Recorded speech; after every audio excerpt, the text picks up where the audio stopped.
예수님의 행적을 볼 때 좀처럼 이해할 수 없는 그 뜻을 아무리 연구하고 또 묵상해봐도 알아낼 수가 없는 그런 오묘한 행동들을 하실 때가 있습니다.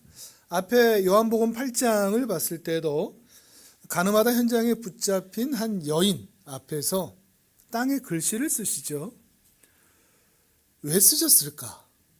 그리고 어떤 말씀을 쓰셨을까? 궁금하지만 알 수가 없습니다.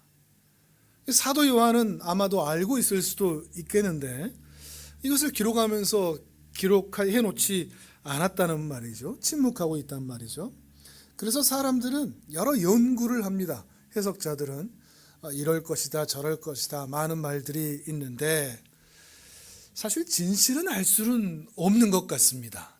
천국에 가서 여쭤보는 수밖에 없을 것 같은데 우리가 보고 있는 요한복음 9장, 이 요한복음 9장도 그렇습니다.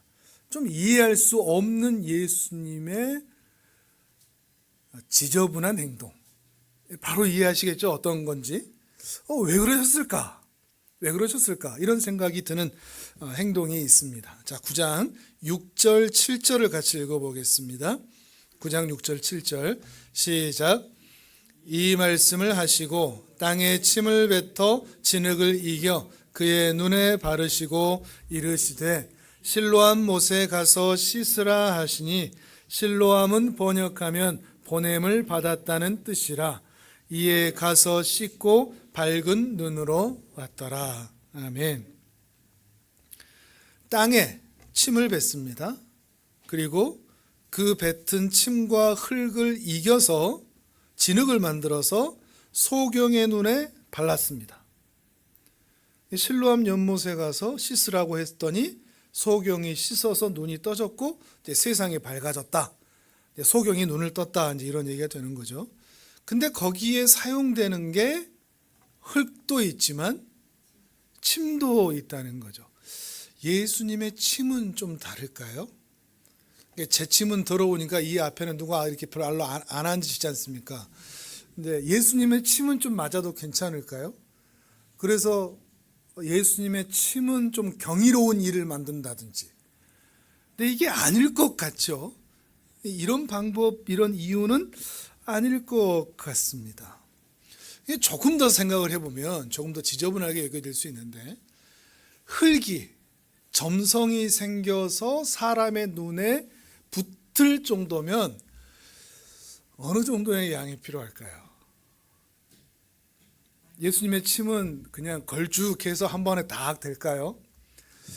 소경이 그 소리를 듣지 못한 것 같아서, 그러니까 침을 뱉었다, 침이 있었다라고 하는 것을 그 소리는 듣지 못한 것 같아서 가래침을 뱉듯이 칵 해가지고 한 것 같지는 않고 입에서 모아서, 너무 연상하게 만듭니까 이거? 이렇게 모아서 여러 번 해서 점성이 생겨 눈에 붙을 수 있도록, 그것도 실로암 연못까지 가는 동안 떨어지지 않을 정도의 그런 진흙을 만들어서 행하셨을 겁니다. 소경은 이게 침이 붙어 있다는 것을 전혀 눈치채지 못했겠죠. 눈치챘으면 어떻을까요? 당연히 못하게 하죠.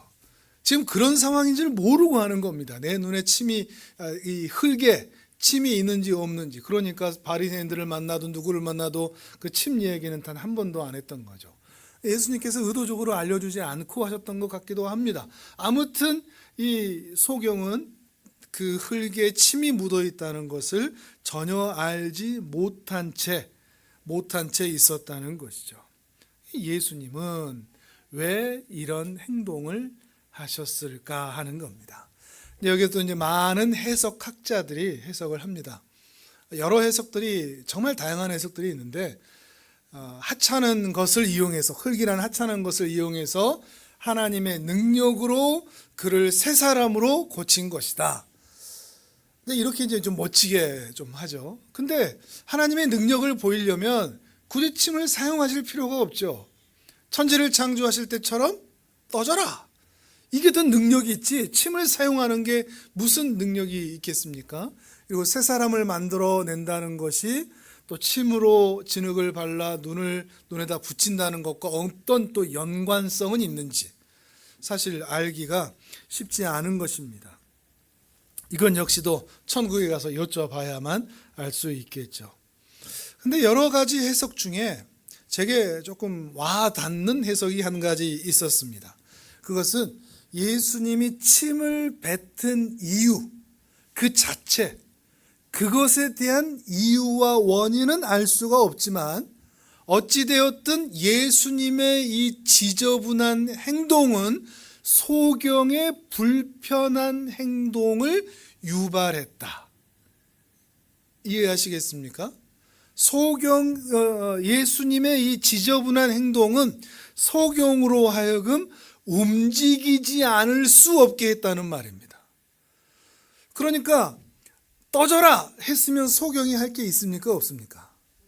아무것도 할 게 없죠. 그냥 가만히 있으면 그냥 떠지는 거죠. 근데 그렇게 불편하게 했기 때문에 소경은 움직이지 않을 수 없었다는 것이죠. 그래서 예수님은 왜 침을 뱉어서 진흙을 이겼는가? 이것이 중요한 것보다 이것이 원인이 되어 어떤 결과를 만들어냈는가? 우리는 거기에 초점을 맞출 필요가 있다는 것입니다. 그리고 결국 이 일을 통해서 소경은 주님에 대한 신앙 고백이 연그러져 갔고 그 일을 행함으로 마음은 주님 앞에서 겸손해져 갔으며 그의 행동은 순종의 자세로 그 일을 행하고 있었습니다. 이 짧은 행간에서 우리가 그걸 볼 수 있죠.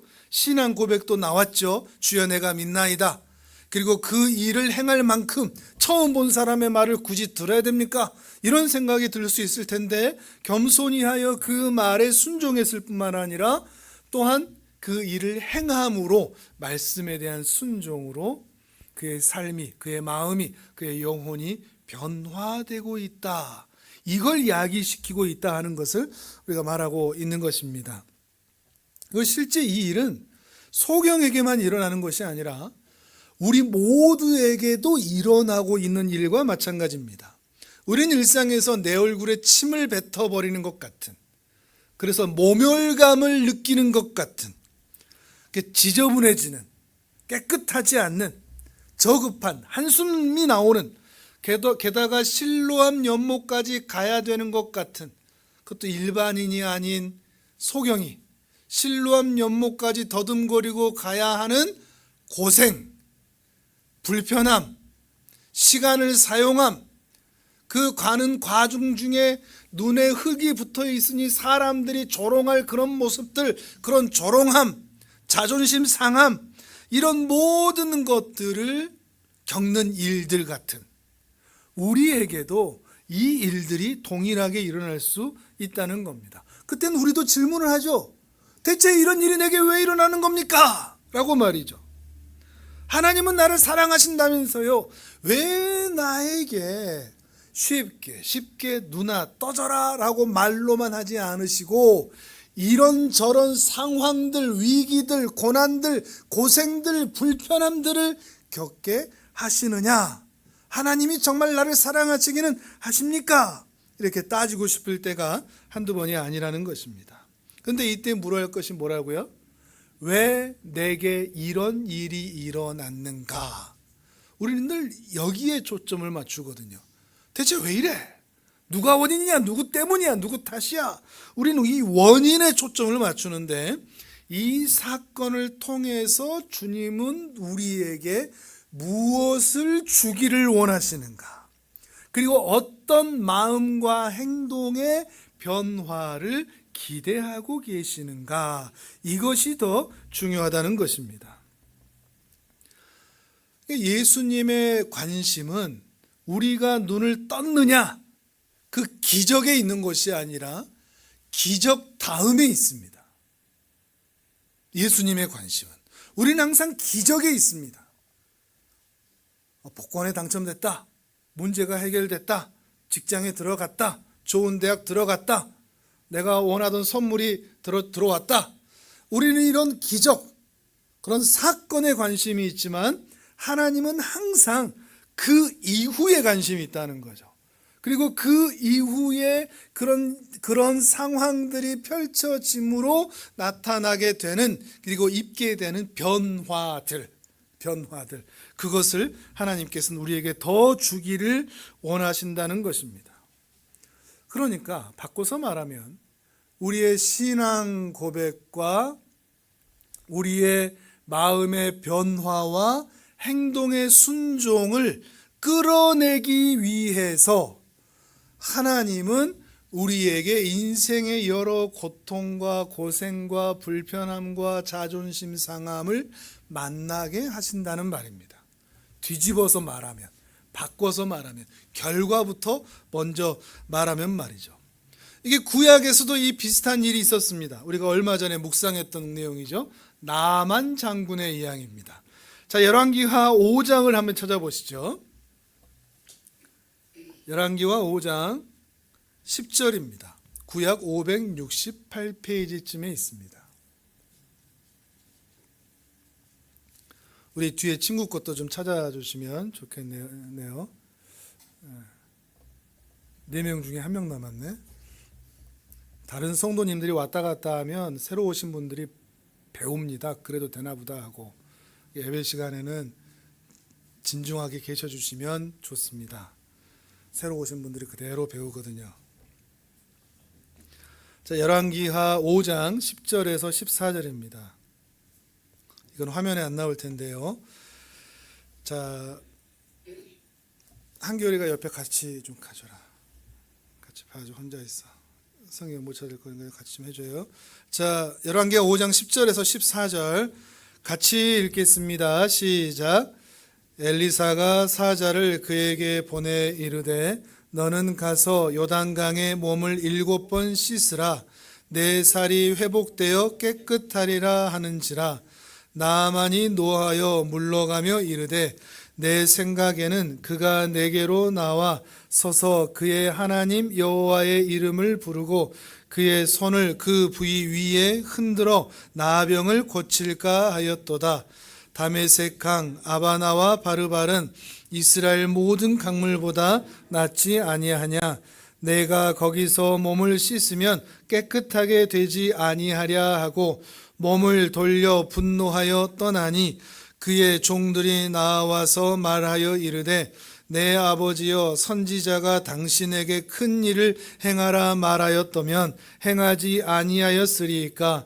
하물며 당신에게 이르기를 씻어 깨끗하게 하라 함이리까 하니 나아만이 이에 내려가서 하나님의 사람의 말대로 요단강에 7번 몸을 잠그니 그의 살이 어린아이의 살같이 회복되어 깨끗하게 되었더라. 아멘.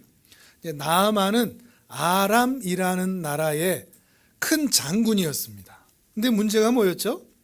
나병 환자였습니다. 옛날에 우리가 어른들이 쓰던 말로는 문둥병이라고 하죠. 큰 피부병입니다. 그런데 이스라엘에서, 특히 북이스라엘에서 포로로 잡혀온 계집 중 하나가 이 엘리사 선지자의 존재에 대해서 알려주었습니다. 그러니까 나아만 장군이 엘리사 선지자의 이야기를 듣고 북이스라엘로 가야겠다.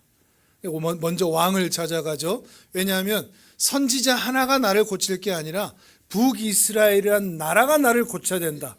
그만큼 마음이 높기 때문입니다.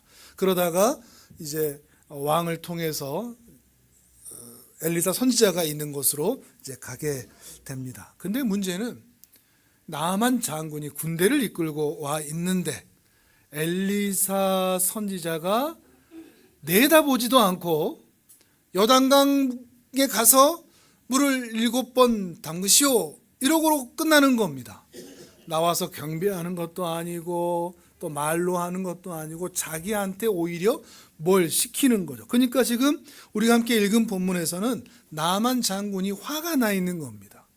아니, 지가 나와서 내 몸에, 내 환부에 손을 대고 기도를 하든지 선포를 하든지 낫게 해야지. 요단강? 우리 아람의 다메섹의 강이 훨씬 더 영험하고 큰데 요단강 여기서 내가 고치라고? 난 그럴 수가 없다. 난 싫다. 난 돌아가련다. 이게 모멸감이죠. 자존심을 상하는 겁니다.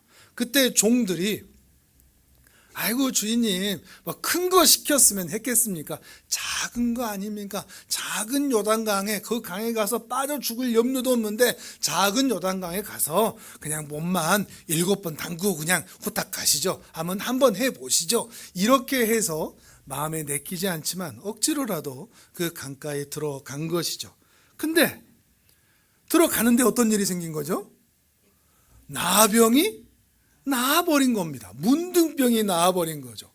그 문둥병이 나은 것 때문에 이 나아만 장군은 큰 충격을 받은 겁니다. 되게 하찮게 여겼고 모멸감을 받았고 자존심을 상했는데 아무 소용없어 보이는 별 볼 일 없어 보이는 일이라고 뒤로 밀쳐 놓았는데 그대로 따라했더니 그것도 억지로 따라했더니 자기에게 기적이 나타난 겁니다. 그런데 이 나병이 나은 것이 기적의 핵심이 아닙니다. 그 핵심은 그 일 뒤에 있습니다. 자, 15절부터 우리가 14절까지 읽었죠. 15절부터 17절까지 읽겠습니다. 그렇게 번거롭게 만들었던 이유. 자, 15절에서 17절 시작. 나아만이 모든 군대와 함께 하나님의 사람에게로 돌아와서 그의 앞에 서서 이르되 내가 이제 이스라엘 외에는 온 천하에 신이 없는 줄 아나이다. 청하건대 당신의 종에게서 예물을 받으소서 하니 이르되 내가 섬기는 여호와께서 살아계심을 두고 맹세하노니 내가 그 앞에서 받지 아니하리라 하였더라. 나아만이 받으라고 강건하되 그가 거절하니라. 나아만이 이르되 그러면 청하건대 노새 2마리의 실을 흙을 당신의 종에게 주소서. 이제부터는 종이 번제물과 다른 희생 제사를 여호와 외 다른 신에게는 드리지 아니하고 다만 여호와께 드리겠나이다. 아멘. 그러니까 나아만이 입은 은혜는 몸이 깨끗해진 것 그게 다가 아니라는 겁니다. 많은 사람들은 거기에 초점을 맞출 테고 또 나아만도 거기에만 초점을 맞춰 왔었으니까요. 그런데 이게 전부였다면 이 번잡한 일을 엘리사 선지자가 시킬 이유가 없었다는 겁니다. 그런데 그 이상의 은혜, 그 뒤의 은혜가 중요하기 때문에 나아만의 입장에서는 별 볼 일 아닌 일, 특히 모멸감을 느끼는 일, 중요하게 생각되지 않는 일, 자존심 상하는 일, 그 일을 겪게 했다는 것이죠. 그 일을 겪게 했다는 것입니다. 그래서 마음의 겸손과 행동의 순종을 통해서 그 나병이 깨끗해진 것과는 비교할 수 없는 더 큰 은혜를 이 나아만이 받게 된 겁니다. 나아만이 받은 더 큰 은혜가 뭐죠? 하나님에 대한 신앙 고백입니다. 나병이 낫는 것보다 더 중요한 것, 그건 하나님에 대한 신앙 고백.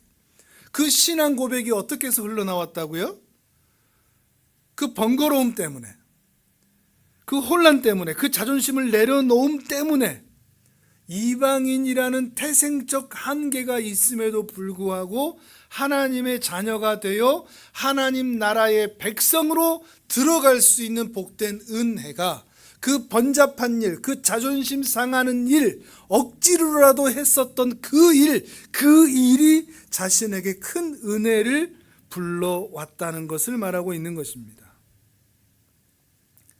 우리가 살면서 바로 이걸 보자는 거죠. 원인과 결과 사이가 있습니다. 근데 우리 사이의 원인은 늘 좋지가 않습니다. 늘 고통스럽고 힘들고 사는 것 자체, 또 자존심 상하는 일, 괴로운 일, 우는 일 수없이 많습니다. 이것들이 우리에게는 원인이 됩니다. 그런데 우리는 뭐에만 집중한다고요?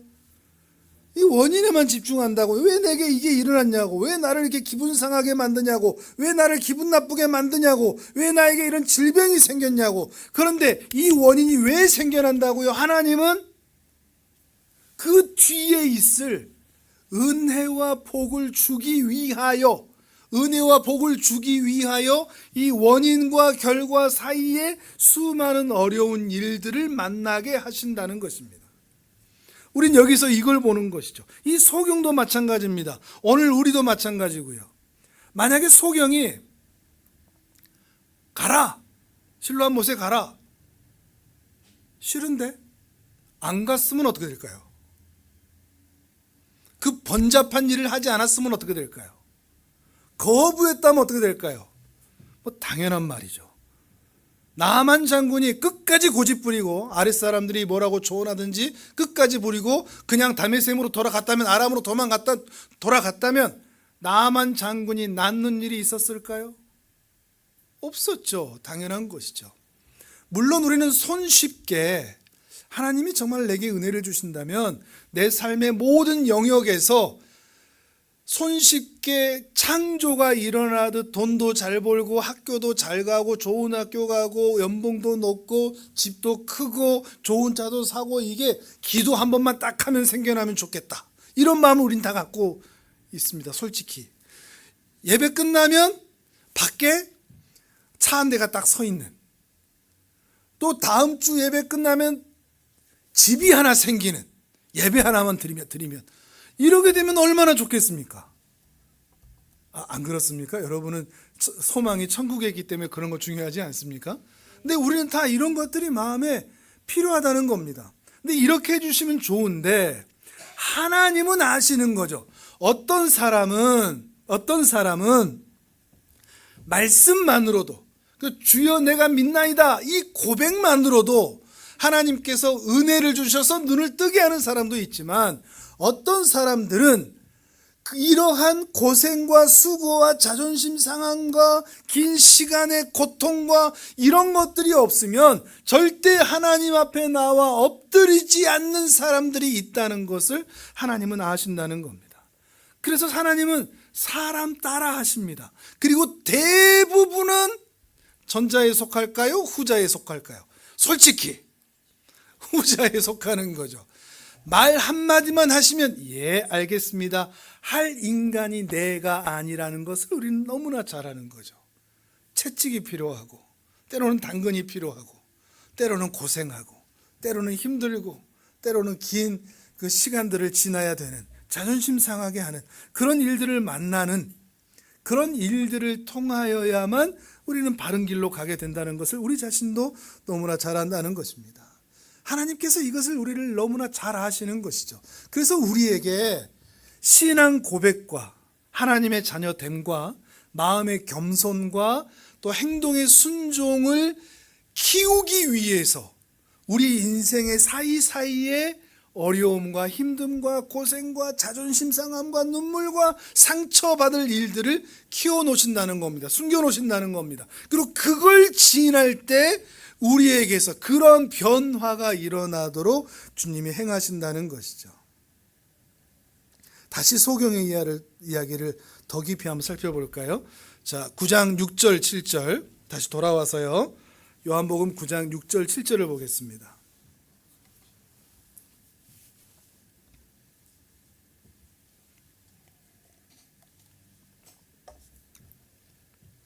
(9장 6절 7절) 시작. 이 말씀을 하시고 땅에 침을 뱉어 진흙을 이겨 그의 눈에 바르시고 이르시되 실로암 못에 가서 씻으라 하시니, 실로암은 번역하면 보냄을 받았다는 뜻이라. 이에 가서 씻고 밝은 눈으로 왔더라. 아멘. 이 소경은 바디메오 기억나십니까? 여리고성 입구에 삭개오를 만나러 가기 전에 만났던 바디메오라는 소경이 있었습니다. 근데 이 소경은 말이죠, 예수님이시다라는 말을 듣자마자 어떻게 소리쳤죠? 다윗의 자손 예수여 나를 불쌍히 여기소서, 고래고래 소리를 쳤습니다. 사람들이 조용히 좀 하라고 시끄럽다고 말할 정도로. 그러니까 그 소경과 이 소경은 매우 다르죠. 바디메오는 하나님에 대해서 알고 있었고 메시아에 대해서 알고 있었고 다윗의 자손에 대해서 알고 있었고 그가 나를 불쌍히 여긴다면 내가 은혜를 받는다는 것도 알고 있었습니다. 그러나 우리가 만나는 이 소경은, 태어날 때부터 났던 이 소경은 예수님에 대해서 전혀 알지 못했습니다. 관심도 없었습니다. 어떤 요청도 하지 않았습니다. 그냥 평소처럼 구걸하다가 예수님과 제자가 나누는 대화를 들으면서 이분은 나를 정죄하지 않는다라는 좋은 인상을 가졌을 뿐입니다. 그리고 거기에다가 내가 소경된 것은 죄 때문이 아니라 특별한 하나님의 사명이 있기 때문이다 라는 그 말을 해주셨기 때문에 호감을 가진 정도였습니다. 그러니까 눈에다가 진흙을 붙여도 좀 참아줄 수 있었던 것이죠. 근데 그게 뭔지도 몰랐습니다. 왜 진흙을 붙이는지, 그렇게 하면 눈을 뜨는지 이것도 몰랐습니다. 그냥 호감을 가진 정도로 순순히 내주었던 거죠. 어떻게 보면 그 과정에서 이미 마음의 겸손케 함, 이것이 그 안에서 작동되고 있는 것이죠. 그렇다고 예수님이 말씀이라도 다 설명을 자세하게 해주신 것도 아닙니다. 너 이거 내가 하면 눈 뜬다, 가만히 있어라 하지도 않으셨고, 내가 이렇게 눈 뜨게 해줄 테니 나에게 너의 생명을 맡기겠느냐, 나의 제자가 되겠느냐, 이런 말씀도 하지 않으셨습니다. 아무 말씀도 하지 않으시고 진흙을 눈에 붙이고 실로암 연못에 가, 그리고 씻어, 이것만 말씀하셨을 뿐이죠. 그리고 소경은 이것이 어떤 의미인지 전혀 알지 못했다는 것입니다. 조금 더 생각해 보면 소경이 예수님을 만나서 진흙을 붙인 장소와 실로암 연못까지의 거리가 어느 정도일까요? 잘 모릅니다. 그건 없어서 잘 알 수가 없습니다. 근데 일반인에게는 중요하지 않습니다. 가깝든 멀든. 근데 이 사람이 누구라고요? 소경이라고요. 소경에게는 가까워도 불편합니다. 멀면 더 불편하고요. 앞 못 보는 소경에게는 특히나 익숙하지 않은 거리라면 더 더듬거리고 가야 됩니다.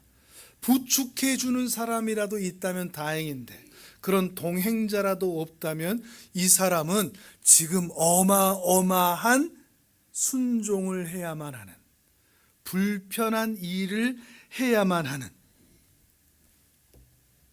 그게 짐작이 되면 나만 장군처럼 나 안 가, 거부해도 됩니다.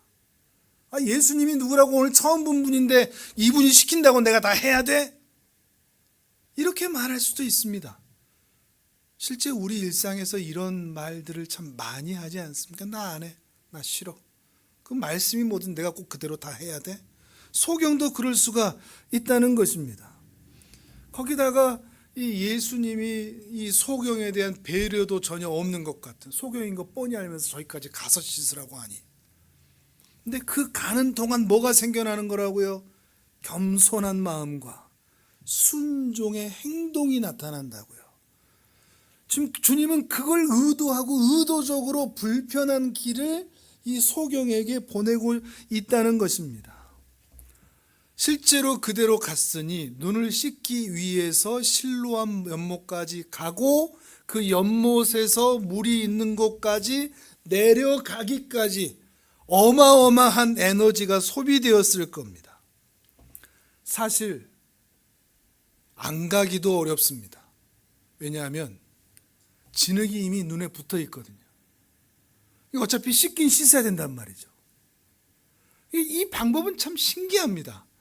소경이 실로암 연못까지 안 갈 수 없도록 진흙을 붙여놓으신 겁니다. 그것도 침 많이 발라서 안 떨어지게.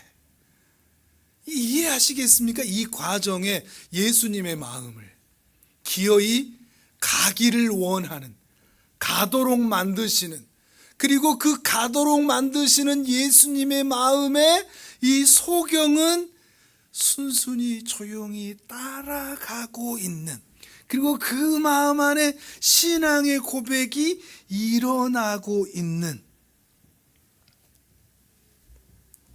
물론 우리 생각에는 말씀드렸지만 좀 쉽게 해주시면 얼마나 좋을까.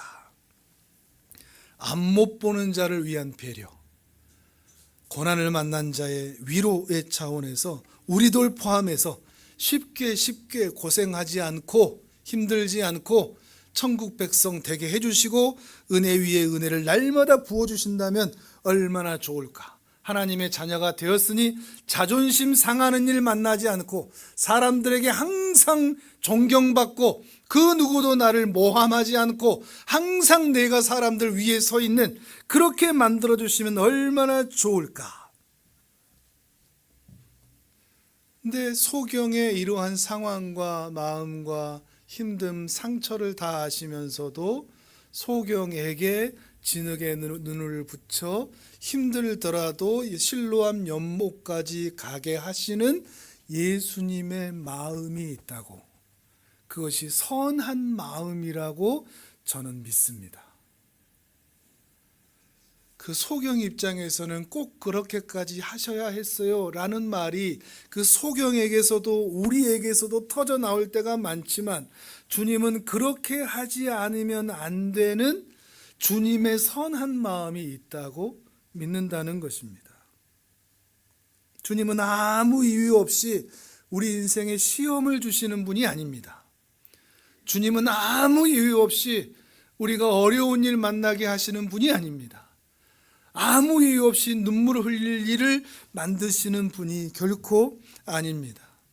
이러한 과정, 그 불편한 과정, 그 자존심 상하는 과정을 통해서 소경의 마음에 믿음이 싹트기를 바라셨던 것이죠.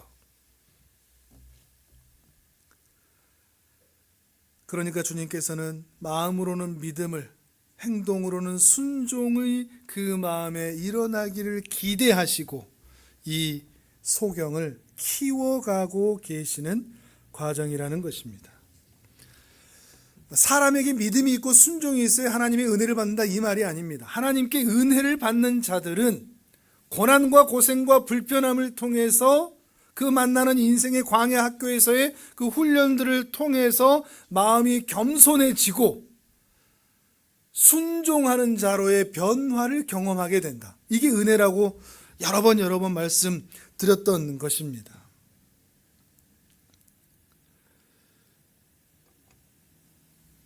소경이 안 가 그랬으면 끝나버렸을 것이지만 소경은 이 말씀의 행간에서 순종을 해나가고 있습니다.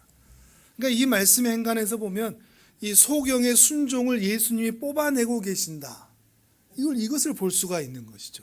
그저 그냥 예수님이 시키는 대로 했다가 아닙니다. 그 과정 하나하나, 언어 하나하나, 손짓 하나하나, 발짓 하나하나에 더듬어가는 과정 하나하나에 예수님에 대한 순종이 싹트고 있다는 겁니다. 인생이 그런 것이죠. 순종함으로 따라오는 불편함이 있습니다.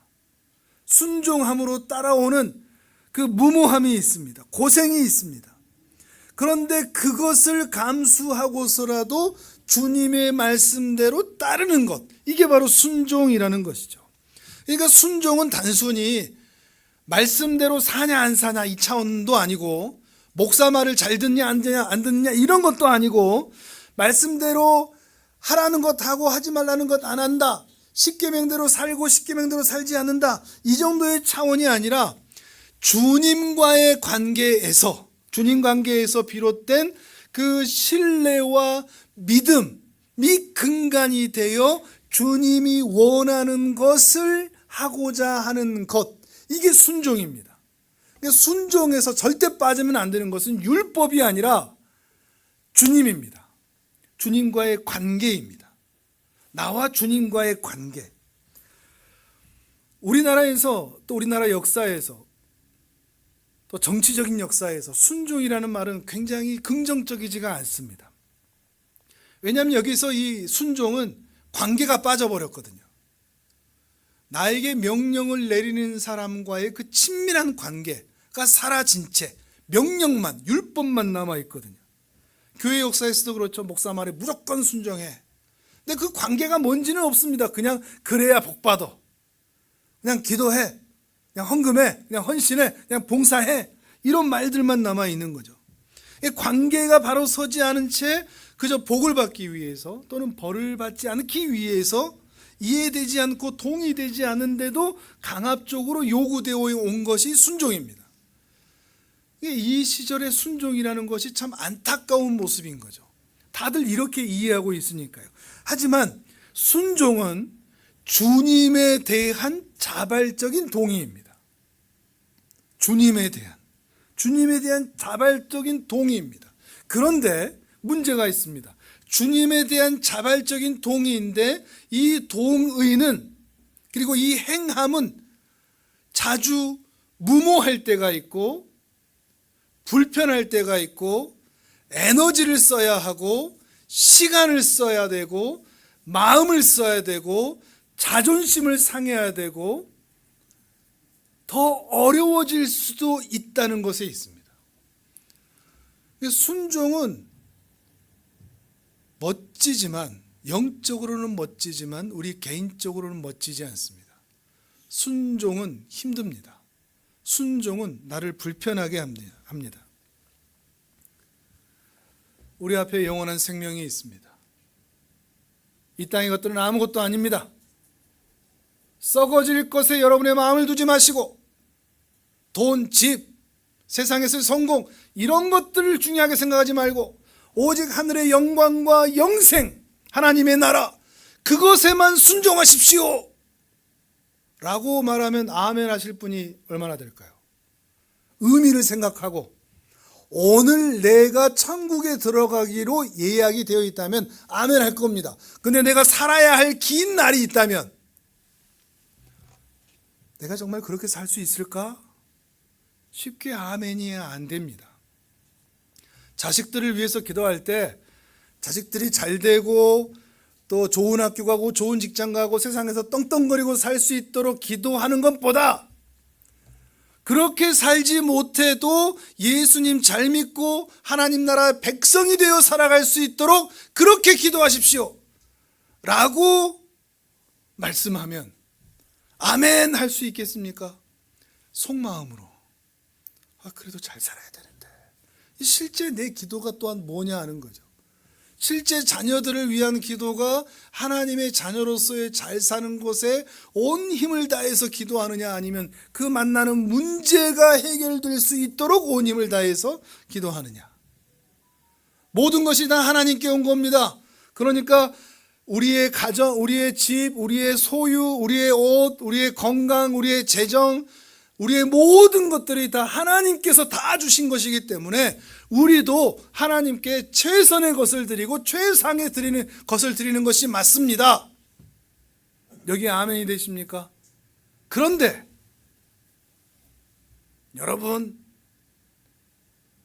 여러분이 쓰다 남은 시간 드리고 여러분이 쓰다 남은 돈 갖다 드리고 말라기에서 말하는 것처럼 흠 있고 점 있고 절고, 그래서 어차피 다 태워지면 아무도 모르는 것 그냥 그걸로 대충 드리지 하는 마음으로 최상의 것이 아닌 최하의 것으로, 최선의 것이 아닌 최악의 것으로 하나님께서 내게 주신 그 모든 것들에 여러분도 최상의 것을 드리시겠습니까? 이렇게 얘기할 때, 말씀할 때 아멘 하실 수 있겠습니까? 생각 없이 대답하는 아멘 말고, 습관적인 아멘 말고, 순종한다는 것은 생각보다 어려운 일입니다. 순종에는 나의 희생이, 나의 헌신이, 나의 시간이, 나의 에너지가, 나의 감정 소모가 반드시 들어갈 수밖에 없습니다.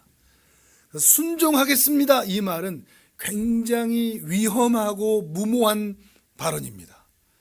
함부로 순종하겠습니다 라고 아멘 순종하겠습니다 이렇게 말씀하지 마십시오. 그거 쉬운 게 아니라는 말입니다. 진짜 그런지 한번 볼까요? 마태복음 5장을 찾아보겠습니다. 마태복음 5장 39절부터입니다. 신약성경 7페이지 마태복음 5장 39절부터 42절까지입니다.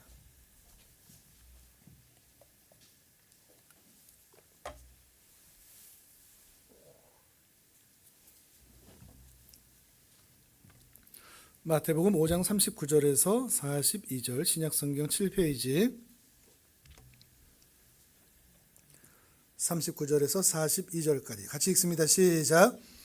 나는 너희에게 이르노니 악한 자를 대적하지 말라. 누구든지 내 오른편 뺨을 치거든 왼편도 돌려대며 또 너를 고발하여 속옷을 가지고자 하는 자에게 겉옷까지도 가지게 하며 또 누구든지 너로 억지로 오리를 가게 하거든 그 사람과 심리를 동행하고 내게 구하는 자에게 주며 내게 꾸고자 하는 자에게 거절하지 말라. 아멘. 이게 예수님의 말씀이거든요. 자, 순종할 수 있겠습니까? 여러분, 순종한다고 말씀 잘 하시지 않습니까? 악한 자를 대적하지 마라. 오른쪽 뺨을 때리는데 왼뺨도 돌려대고 양쪽 다 맞아라. 우리는 어떻게 하죠? 오른쪽 뺨 때리면 우리는 오른쪽 뺨만 아니라 사지를 그냥 짓이겨 놔버리죠. 이게 우리의 본성이죠. 속옷을 가져가면 속옷 가져가면 그래도 겉옷 있으니까 좀 가리면 되겠지 할 테지만 속옷을 가져가려고 하면 뭐까지 줘라? 겉옷까지 다 줘라. 그럼 우리의 그 창피함과 자존심을 어떻게 합니까? 누구든지 오리를 억지로 가게 하거든 심리를 동행해라. 여러분, 그 심리의 동행이 쉬울 것 같습니까? 오리도 같이 가기 싫은데 심리를 내가 동행해 줘야 된다. 이것만큼 저는 이 세 번째가 이게 제일 어려운 것 같습니다. 어떻게 마음이 안 맞는 사람과 싸운 사람과 원수 같은 사람과 심리를 동행하면서 그 불편함을 이길 수 있을 것인가? 근데 이렇게 살라는 겁니다. 또 볼까요? 그 뒤에 43절에서 48절입니다. 같이 읽습니다. 시작. 또 내 이웃을 사랑하고 내 원수를 미워하라 하였다는 것을 너희가 들었으나 나는 너희에게 이르노니 너희 원수를 사랑하며 너희 밖에 하는 자를 위하여 기도하라. 이같이 한즉 하늘에 계신 너희 아버지의 아들이 되리니 이는 하나님이 그 해를 악인과 선인에게 비추시며 비를 의로운 자와 불의한 자에게 내려주심이라. 너희가 너희를 사랑하는 자를 사랑하면 무슨 상이 있겠느냐? 세리도 이같이 아니하느냐? 또 너희가 너희 형제에게만 무난하면 남보다 더하는 것이 무엇이냐? 이방인들도 이같이 아니하느냐? 그러므로 하늘에 계신 너희 아버지의 온전하심과 같이 너희도 온전하라. 아멘. 원수조차 사랑해야 하늘에 계신 너희 아버지의 아들이 된다. 그러십니다. 이것이 우리를 향한 하나님의 뜻이랍니다. 여러분은 어떻게 하시겠습니까? 오늘날의 기독교는 지적인 동의가 되어버렸습니다. 성경 내용 알아요. 교회 생활 어떻게 하는지 알아요. 예, 알죠.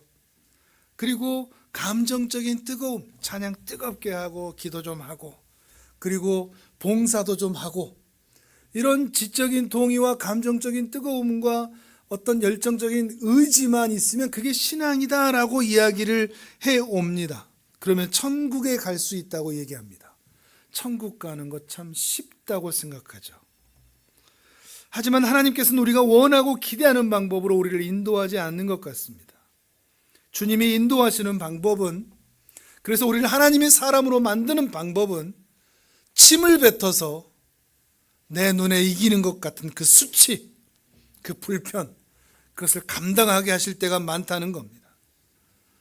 앞을 볼 수 없어서 어떻게 살아야 될지를 모르겠는데 기어이 실로암 연못까지 가랍니다. 그냥. 그 길 어떻게 가는데요? 가랍니다. 순종하랍니다. 더듬어서 그곳까지 가라고 말씀하십니다. 그런데 그 실로암 연못까지 가라고 하면, 그 불편한 일을 하라고 하면 그것에 순종할 만큼 여러분에게 예수가 그리스도이십니까? 누가 순종할 수 있을까요? 누가 그 불편함을 감수할 수 있을까요? 신앙심 좋은 사람이 할 수 있을까요? 종교적 열정이 있는 사람이 할 수 있을까요? 끈기가 있는 사람이 순종할 수 있을까요? 아닙니다. 누가 순종할 수 있느냐? 내가 믿는 예수님이 정말로 하나님이실 때만 할 수 있습니다. 그러면 이제 남은 질문은 이거죠. 나에게 예수는 정말로 하나님의 아들이신가? 내가 그동안 순종을 하지 못했던 이유는 상황이 어려워서도 아니고 내 믿음이 약해서도 아니라 나는 정말로 예수를 하나님의 아들로 믿고 있지 않았기 때문은 아닐까? 내가 정말로 어려운 상황에서 순종하고 싶은데 순종이 잘 안 된다면, 그런데 더 순종하는 삶을 살고 싶다면 어떻게 하면 내가 기도를 더 많이 하고 내 마음을 뜨겁게 하고 성경의 내용을 머릿속에 집어넣는 것들이 아니라 그 예수를 정말로 하나님의 아들로 믿는 믿음, 그래서 주는 그리스도시요 살아계신 하나님의 아들이십니다 라고 내 오장육부 폐부 가장 깊은 곳에서부터 끓어오르는 진심 어린 믿음의 고백, 그것만이 우리가 순종할 수 있도록 만든다는 겁니다. 예수가 너희에게 누구신가? 그 대답에 따라 순종할 수 있느냐 없느냐가 달라진다는 것이죠. 어떤 말씀에라도 순종할 수 있을 만큼 예수가 여러분에게 하나님이시기를 바랍니다.